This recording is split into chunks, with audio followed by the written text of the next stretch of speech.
I pledge allegiance to the flag of the United States of America and to the republic for which it stands, one nation, under God, indivisible, with liberty and justice for all. Thank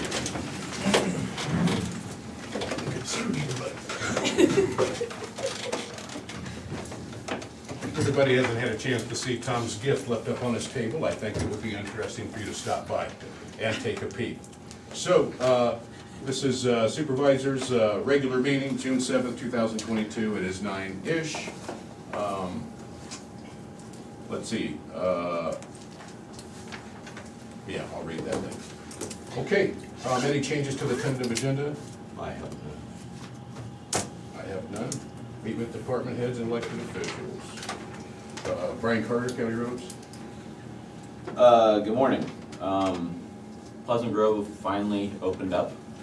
I think people have been kind of driving through it for a little bit. The rain kind of messed with them, and then some subcontractor schedules caused some issues. But either way, the pavement markings got done yesterday, the signs got pulled, and it is fully open. So that's good to have done. Upper Flint's coming along very well. Subcontractors should be mostly done this week as far as getting it ready for paving, and I don't know, maybe next week we could see some concrete going down out there. So that's moving along very well. Otherwise, plenty of stuff. The county dust control did get moved back again, kind of a side effect of that burst of rain we got a week ago, and just schedules and everything else. So that'll be next week, as far as I know. So I just wanted to mention that.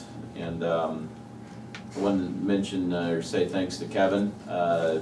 We had a situation in the county where somebody had clearly taken some rock off the road and used it to fill potholes in a very long driveway on private property. And You can't do that? this comes up every couple of years. It's not a frequent thing, but it was pretty clear, and the neighbors were well aware of it. And it's just it's not you don't ignore it because it's obviously not a good situation. So our preference is to educate and have them return as much rock as possible and walk away with everybody on the same page rather than pushing it legally. And so I gave Kevin a call, and to his credit and his deputy's credit, they pretty much jumped right on it, handled it almost immediately, and the gentleman put the rock back that he could. Did Gary help him, or did Kevin do it by himself? No, I got it all back. Appreciate the opportunity. Yeah, we got Kevin a new shovel. So his service to the county roads department was greatly appreciated. But anyway, I wanted to say thanks to them because they jumped on it, it handled well, and I'm sure it won't happen again there. And we moved on. So just one of those little things. But it does draw attention. You'd be surprised how many people are well aware in that area what was going on. So other than that, plenty of stuff. But that's all I have for now. I have another agenda item also. Okay. Terry, Auditor's Office. Good morning, it's election day, and it started out pretty quiet, so everything must be going smoothly. We had, for absentees, we ended up with 597 that we had sent for those requested, and we only have 10 outstanding ballots. So those people still have an opportunity to deliver their voted ballots down here to the courthouse by 8 o'clock tonight, or they can surrender their ballots at their precinct and vote there at the precinct. So there's options there. So. Do they have to be postmarked today or yesterday here? Postmark wouldn't be an option today, even if we use postmarks anymore, because any ballots, it's kind of like a drop dead type date. The only ones that can be postmarked are military and UCAVA ballots, but we've received those. So none of those are outstanding. So if somebody dropped their ballot in the mail yesterday or today, it's most likely not going to count. I remember you explaining that to me once, that they don't all come with postmarks. No, and they don't. That's why they had the IMB that they started making us use to verify when they were dropped in the mail, and then they changed to the drop dead date, and so we kind of go back to that one for the UCAVA and the militaries, because they still have until noon on Monday to get theirs in. But like I said, the two that we had, we've already received, so that should not be an issue. So those 10 remaining ballots, like I said, they need to be in here by 8 o'clock tonight, or they can surrender them at the polls and vote at their polls. Thank you, Terry. You're welcome. Mr. Bleasner, maintenance. Good morning. As everybody's well aware, the front steps are back open, so open them back up Thursday afternoon. That project is pretty well complete, so moving forward with that till the Tiger Grant project, and next fall, I think, when they do redo the sidewalk and the street out front, that's a city project though, so happy that that's done and opened back up, so. Had a safety committee meeting last week. Also had an architect meeting with the health department meeting last week. And other than that, have agenda item this morning. Your excitement is overwhelming. Just really busy. All righty then. The county probably eventually will owe Rodney a thank you. When we were going through the layout of the size of the rooms and stuff, he pointed out that some of the rooms for the freezers weren't big enough to accommodate the freezers we had, and so that was not a huge deal, but it would have been a disappointment. 6 or 12 or 18 months from now when we went to move in. So thank you, Rodney. Hey, Good catch. golf clap for you. Don't get cocky. Let's do Natalie, Recorder's Office. Yeah, I'm trying to figure out what order you are going in. So is You know, you're really being disrespectful right now, Natalie? Let's just try to get through the meeting, please. Jimmy's not here. Let's be respectful. Natalie, Recorder's Office, please. Everything's His own way. going well in the recorder's office, just keep him busy. All right. That's all you got? I'm scared to say anything else. Would be too. That's enough. Okay, Sarah, payroll. Just keeping busy as usual, nothing new to report at this time. Okay. Janelle is MIA. Jared, regional planning. Morning. Keeping busy as always. We do have a minor subdivision I just put in Jim's box for review over the next 2 weeks. Apart from that, I wanted to give a quick update. There was a letter that Brian had alerted me to after last week's meeting that we received as well. It was a FEMA correspondence related to floodplain maps, but as I suspected initially, the wording of that letter was very generic, made it sound like we were looking at the whole county, but when you actually go to the link that it shows on there, it's specific. It's actually portions of Des Moines and Lee County, but it's the area around the Skunk River and Lost Creek, and it actually involves. There was a study that was initially done. That they released the findings in 2019, but there was some local questioning of that, and Klinger subsequently did a revised hydrology study that explains why we're revisiting this again 3 years later. That study had been accommodated into that, but it should also be noted that what we're looking at here will likely eventually involve updated firm maps, but at this point we're not even at the firm map stage. This is just the study of the hydrology in that area. So I know it's kind of you get a little bit of a burnout when you see all this communication from FEMA, especially when we just updated the maps. But so just to be clear what that's about, that's nothing that's immediate urgency of any kind. Alrighty then. Dog whisperer, safety. Good morning. Safety, we're just keeping busy. I do want to thank Rodney and everyone for helping us out. The Animal Control Board met last Friday for the first time to deal with the situation that we are looking at.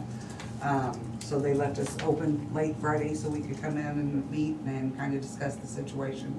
So you guys will be hearing more probably about that as we move forward. Alrighty. Ken's listening. Chris, conservation. I had a great weekend last weekend with our youth jamboree event at Big Hollow. about 500 show up to that, which is actually less than what we had expected. There's a lot of events going on. Wise County was having an event, Muscatine County, a lot of the counties around us had events that weekend because it's free fishing weekend. But great weather, great event. A lot of folks came out and had fun.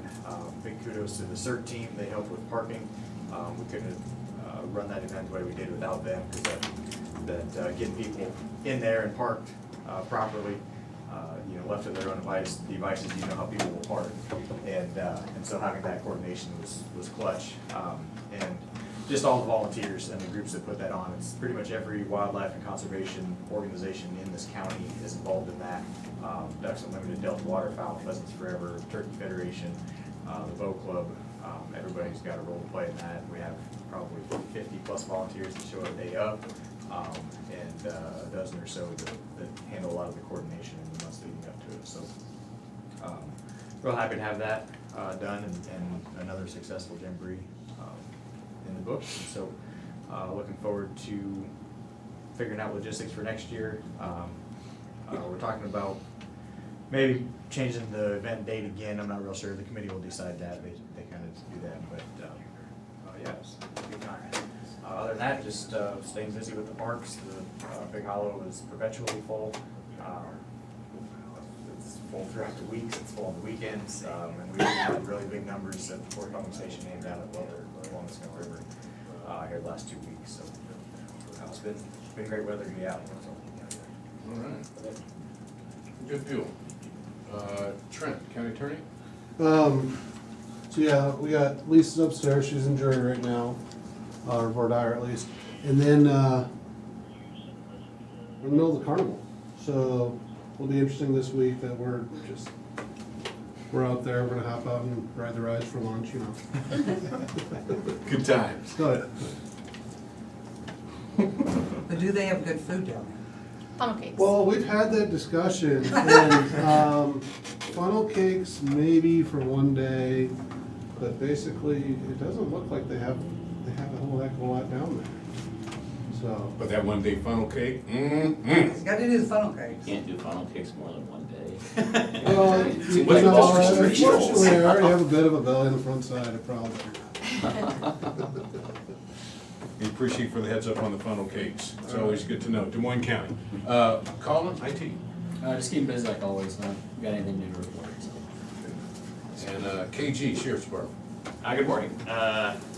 Jail's at 70. We actually had a pretty busy day and night last night. We had 7 in intake this morning, so popped our numbers back up, but we'll see a couple of those go out.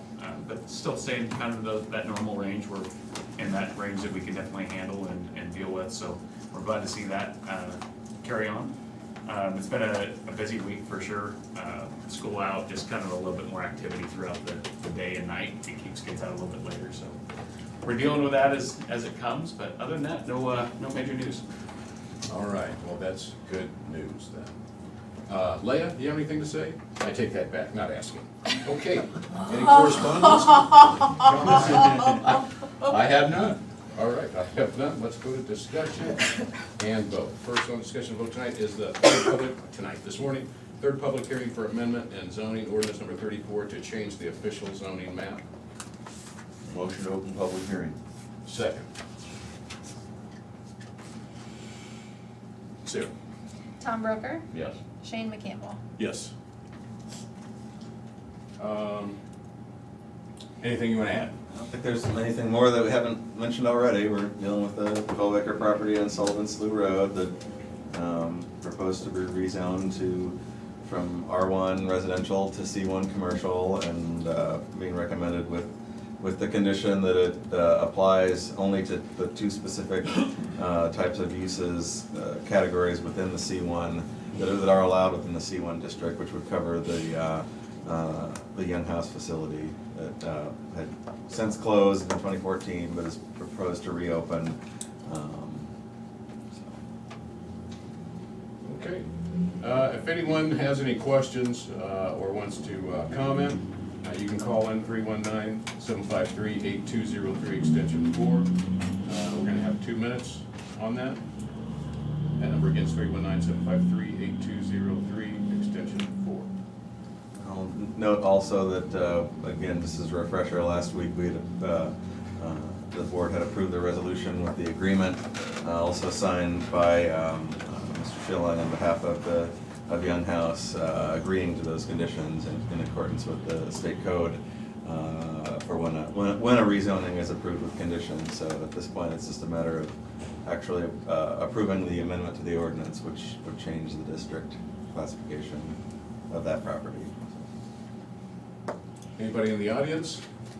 Well, since this is his last day, we're gonna miss him. He's probably gonna miss us. You miss me, Ann? I say, I'll be around, it's all right, I'll be around.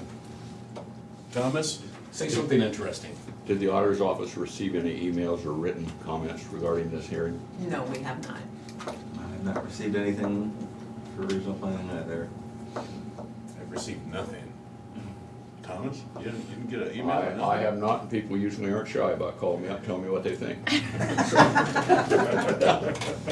That bespeaks a lack of concern about this issue.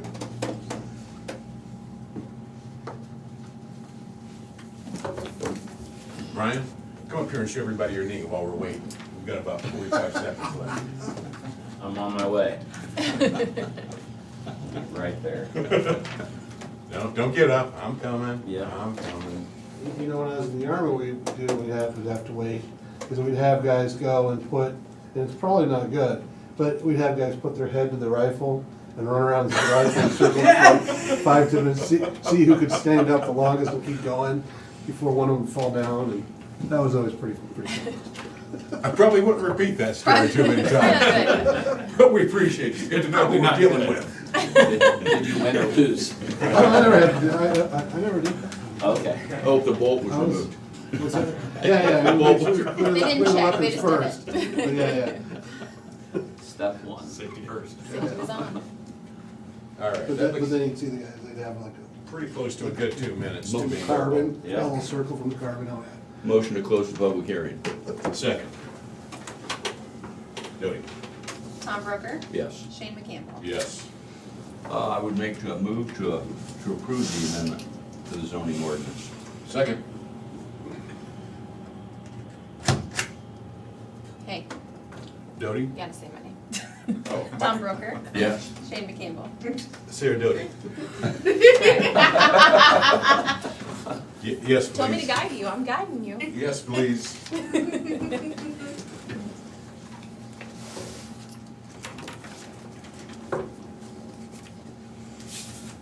You just gonna give that back, Tom, or you wanna take that too? I'll take it, pass it along. I appreciate that. Okay, brings us to number B. May I catch that? You guys are a tough crowd today. It's resolution 2022-040 for interfund transfer FY '22 to FY '23. In the amount of, Probably don't need to Standard operating. read that whole resolution. What it is property taxes do not go directly to secondary roads. They get about $3 out of the rural services levy and about 16 or 17 cents out of the general fund levy, but that calls for a transfer. So that particular fund, I believe this one is the general fund, is transferring funds to secondary roads. Yep. And if we don't fund them, the roads go to hell. So I would make a motion to approve that resolution. They wouldn't have any gravel to steal. Terry hit it on the head. Sorry. Yeah, valid point.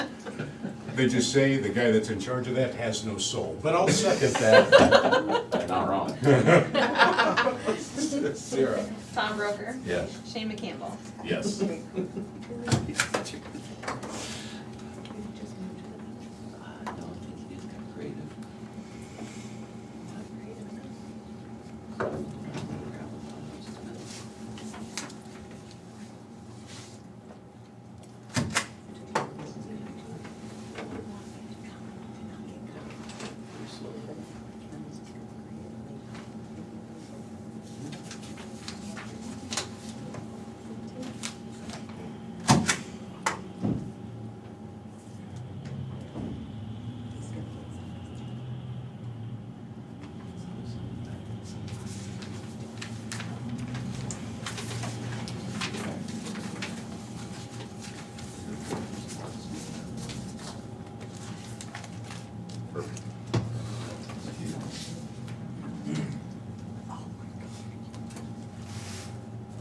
This brings us to resolution, letter C. This resolution is to dispose of real property by auction, secondary road shop sites at Pleasant Grove and the Mediapolis locations. BC? Yeah, first I'd like to say thanks to Trent.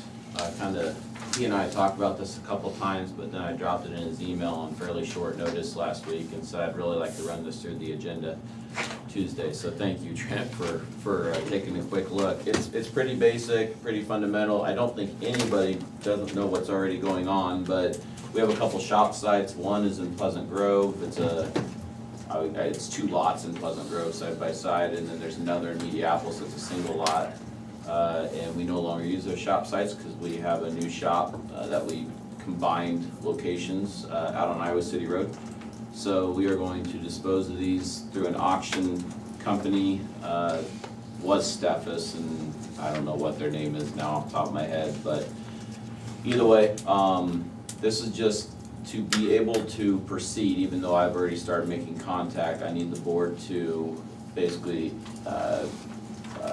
state their intention of disposing of this properly.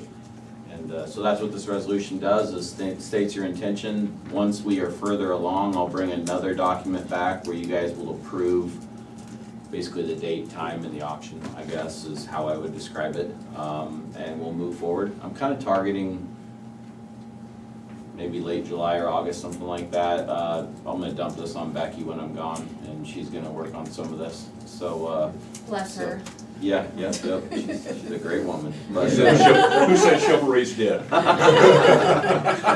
don't know. I don't understand it. But either way, so that's, you're welcome to read through it, but that's what it is. That's the summary. It's just to comply with the Code of Iowa is what the intention of this is. The 2 sites are listed on there if you're really bored, and that's it. So I'd request your approval of it.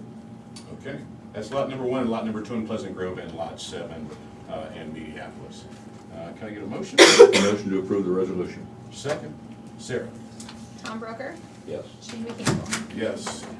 And I did talk to Jim. He was fine with this also. I know he's gone today, but I wanted to get this ran through.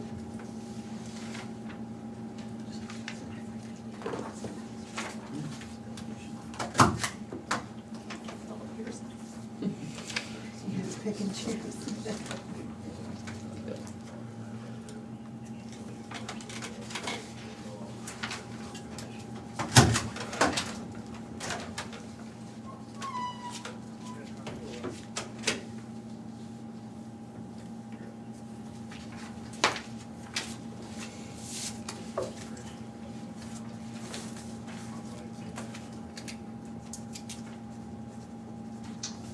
Okay.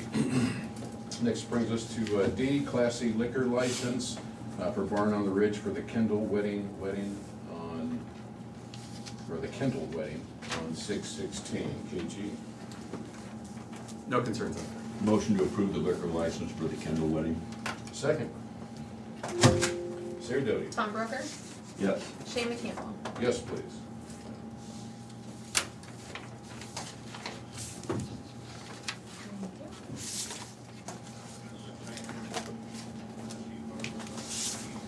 Next, we have another liquor license. Apparently, they like to drink liquor when they get married. This is for Barn on the Ridge, the Chubb wedding on 6/11, KG. Same. Motion to approve the liquor license for the Chubb wedding. Second. Sarah? Tom Broker, Yes. Shane McCampbell. Yes.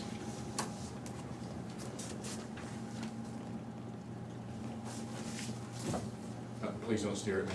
Make me grab it. I'll start on. Thank you. He's used to it. Next, we have another Class C liquor license for Barn on the Ridge for the Kelly reception on 6/23. KG, you good? Yep. Motion to approve the Class C liquor license for the Kelly reception. Second. Kelly wedding reception. Sarah Doty. Tom Broker, Yes. Shane McCampbell. Yes, please.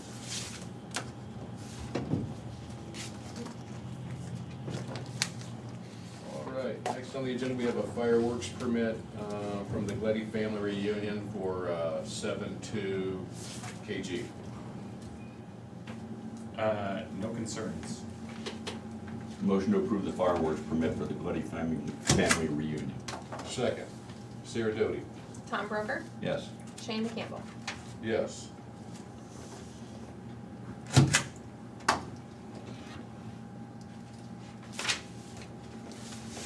There's two up there now.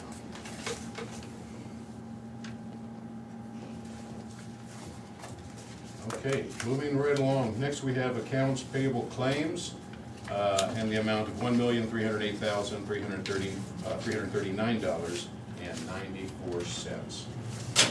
Motion to approve accounts payable. Second.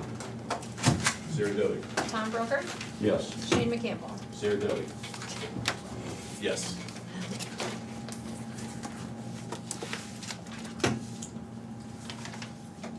Okay, next we have the courthouse and public building security policy. This is a policy that the Courthouse and Public Building Security Committee reviews annually. We've had a couple work sessions on some of the stuff, just some,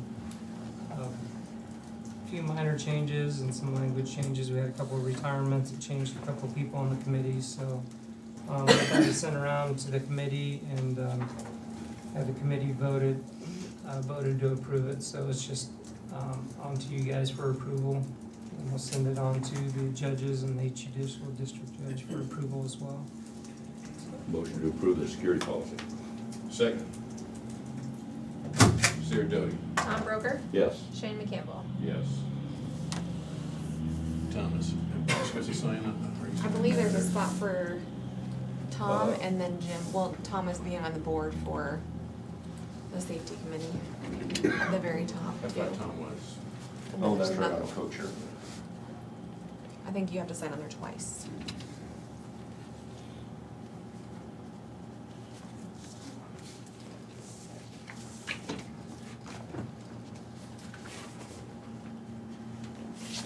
Thank you.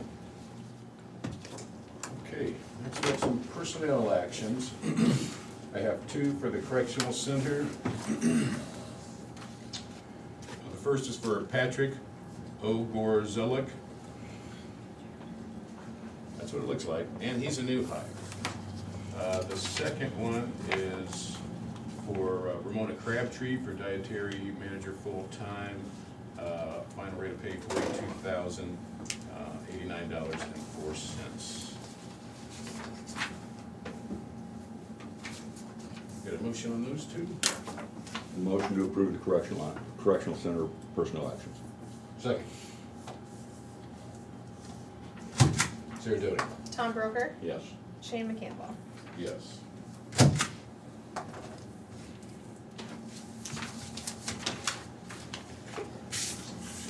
I got a couple more coming. I know I'm not as smooth as Jim, you know, I've got to work on my process. The next one is for local health, it's for Jessie Morgan. She's a new hire, starting salary $35,459.27. Motion to approve. Second. Sarah Doty? Tom Broker, Yes. Shane McCampbell. Yes. The next one is Cade Rowland for Des Moines County Conservation, and it is new hire, I believe, at $15 an hour. Motion to approve. Second. Sarah Doty? Tom Broker, Yes. Shane McCampbell. Yes.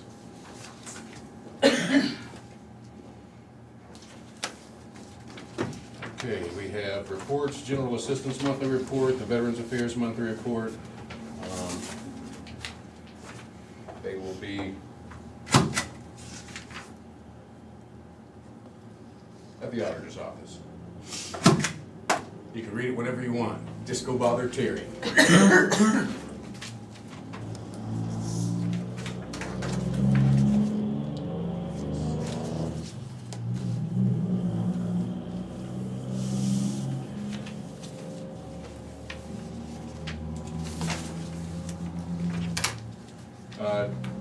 Next, we have minutes for the regular meeting on May 31st, 2022. Motion to approve. Second. Sarah Doty? Tom Broker, Yes. Shane McCampbell. Sarah Doty. Yes.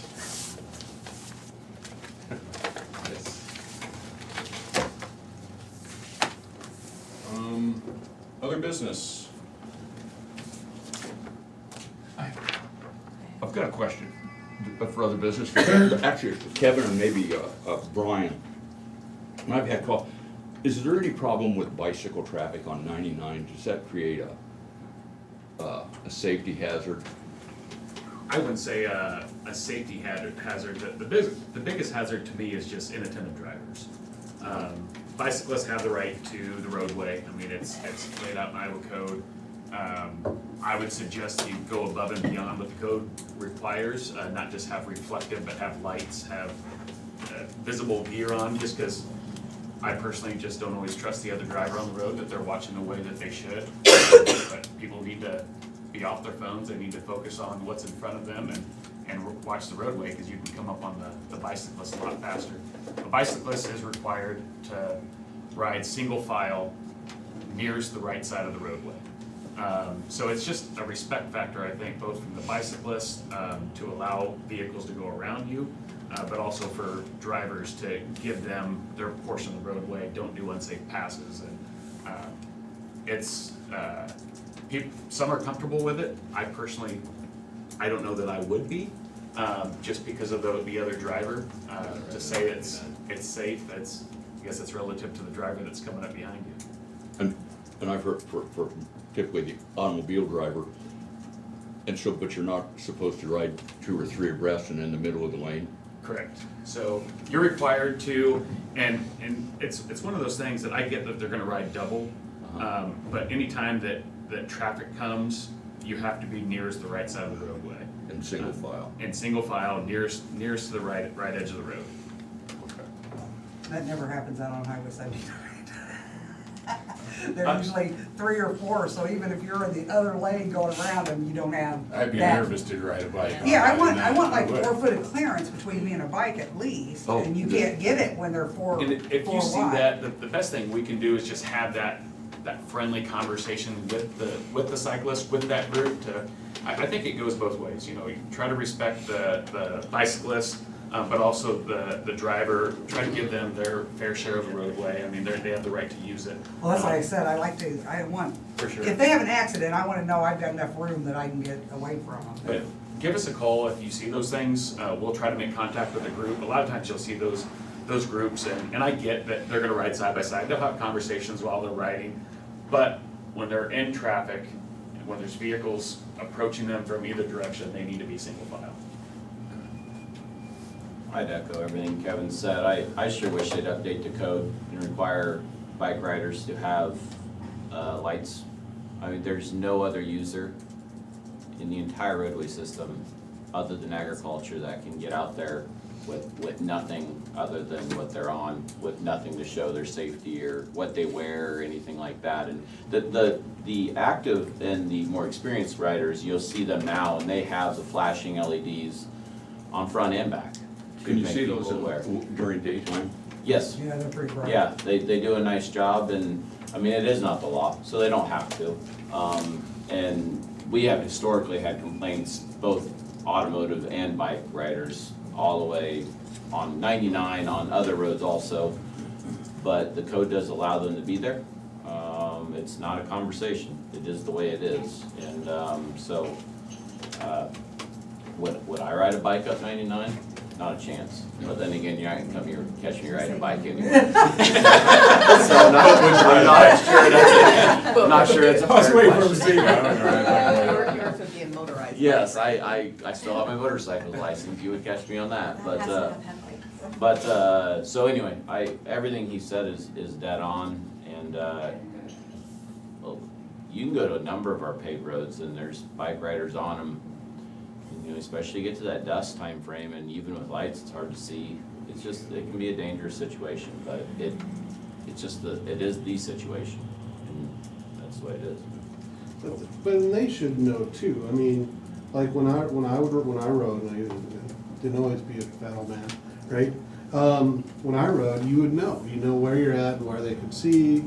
You know, I had one You know, well, we had one route I ran every morning, and I knew, and they finally got a sidewalk put in there, but I knew if a car was coming, I was just jumping in the ditch because they couldn't see a thing because the angle of the road and the sun coming up, they didn't have a chance of seeing it, even if they were paying the best of attention. And people, you know, that are on, I mean, they should know too what's going on. Well, and Kevin, the biggest problem these days on all parts of driving is that people are looking at their phones more than the road. True. And anybody that doesn't look at their phone sees it on a regular basis. I mean, how many times you pulled up to a stoplight in Burlington and sat through half a green light because the person was looking at their phone instead of going? I mean, it's. I seen a car hit the curb. It's a. Literally ran to the curb because I seen her. She was on her. It's a horrible, I've had them in our lane. I mean, I think everybody's had some experience, and so that makes it even worse. They're running into vehicles, much less bikes. It only takes a second, and again, I'm talking about the girl, but I've done it too. It only takes a second to look away, and yeah, you could be causing some damage. So I tell my kids all the time, get after me. If you see me check my phone, tell me to pull over, get after me, because sometimes, you know, I need a reminder, but it's dangerous. It really I is. think we're all guilty on occasion, but there's some folks that, I mean, just. Do they live on it while they're driving? Constant. So. Driving's a distraction for them being on their phone, as opposed to the. Yeah, the other way around. That's true. So Trent, we're all praying for you. Yeah. Need to work on that. So you'd recommend if somebody, they have problems, like you said, sort of pulling out and seeing that there's two bicyclists there, rolling along in the center lane, just call? Yeah, give us a call and we'll go up, we'll make contact with them. We'll be glad to try to educate them. It'll be a friendly conversation, and what the goal is we don't want to have frustrated drivers behind them. And I get what the frustration would be, you know, if a bicyclist might be going 15 or 20 miles an hour, people have places to go, and they don't want to be stuck behind a bicyclist for several miles.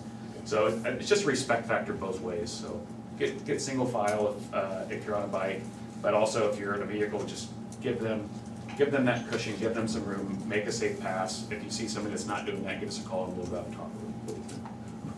Don't honk your horn. But what dumb question, Brian, you're an engineer.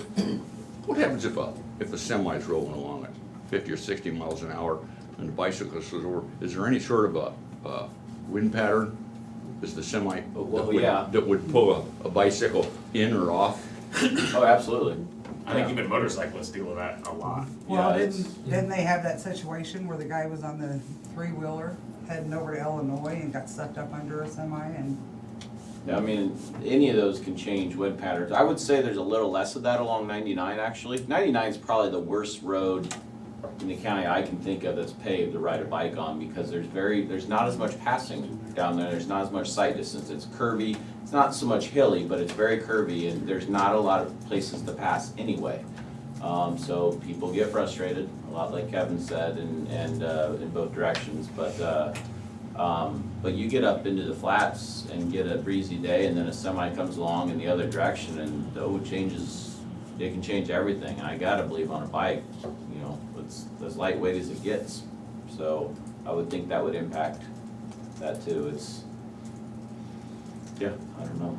But yeah, it is I mean, I won't say it comes up all the time. It used to come up more frequently than it does these days, but it is a statement that gets made every so often. Thank you. Future agenda items? Committee reports. I attended a county safety committee meeting that Rodney mentioned. We elected officers. Congratulations, Rodney. Again, reviewed the accident logs and discussed upcoming training. And we had a meeting with the architect on trying to get him closer to finalizing some of the number of rooms and the sizes of those rooms. And again, Rodney was invaluable on some of the details of that. That's all I have. I had my CEO workforce development board, but just new officers and going over some old stuff, nothing really to report brings us to public input. If there's somebody from the public, you wanna call in, cuss out Thomas, he can take it. He's been dealing with this for years. You can call in at 319-753-8203, extension 4. If you wanna cuss me out, call 758-8888, extension 8. And ask for Tom. We're gonna give you 2 minutes. I'll give you that number again. That's 753-8203, extension 4. And I'm just kidding. If you wanna cuss me out, you can cuss me out too. Just ask for Tom first. You know, And while we're in public input, I just want to state, I didn't do this earlier, that we will have the election results on the county election website tonight. We're working with Neapolitan Labs because they put, if you actually go to the election website, there'll be a big vote symbol up at the top, and then it'll have like 2022 primary elections. It'll take you to all that information. You can scroll down and see the results when they're posted, because they are pulling them off of the Secretary of State's election night reporting website, because we have to upload all of our results to them. So they will be on the website. Is there really anything on there this year, the primary? Underneath the, on the Democrat side, there's a race for senator and Secretary of State. I'm trying to think if there's any other ones. And then on the Republican side, there's the senators. And I think there is, the local, for local races. local house race, or Oh, yes. legislature, on the Republican Is side. that District 99? Yes. Yeah. Yeah, there's 2 running on the Republican side, so. And the invisible man running against Tom. Wow, interesting. Actually, you brought it up, the, one of the most vociferous calls I ever received, unhappy, was about a city issue. Guy calls me up, starts swearing and screaming about when the city gave $500,000 to the dog pound or something like that years ago. And then he went, it took me 30 seconds, it didn't take me very long, we knew that it was gonna be a short conversation. And I go, whoa, whoa, whoa, whoa, whoa. And I said, what's the problem? So then he told me, and I said, you have the wrong number. You already did that, he hung up, put his feet up. I said, you would be wanting to talk to the Burlington City Council. I said, I'm on the Board of Supervisors. I said, I'm confident they would be anxious to hear from you. So he apologized and hung up. That's what you should have said. Shane McCampbell would have been the person. Oh, I don't even know, that might have been before you were on. Oh, no. Was it? Oh, okay. That was me. One of my old teachers still won't talk to me because of the animal shelter, which everybody swears up and down that I was against and that I hate animals, which was not true. I just didn't want to spend that kind of money on an animal shelter, which is documented in the records. But my ex-teacher still will not talk to me to this day because she thinks I hate animals. I'm like, man, my daughter's the crazy cat lady. You know, they come to my house. I don't hate animals. I just didn't think we should have put them up in the Hilton Hotel. You know. Don't throw nothing. Somebody's mad already. You know, they get all funky about that. Yeah. But a lady did say, she goes, you weren't for that, but I see your picture's up on there in the plaque. I said, I didn't do that. They just let us all come out for it. So anyways, I see no phone calls, nobody else called in, so with an aye, we will be adjourned. Aye. We have a work session after, so we're gonna take a few minutes.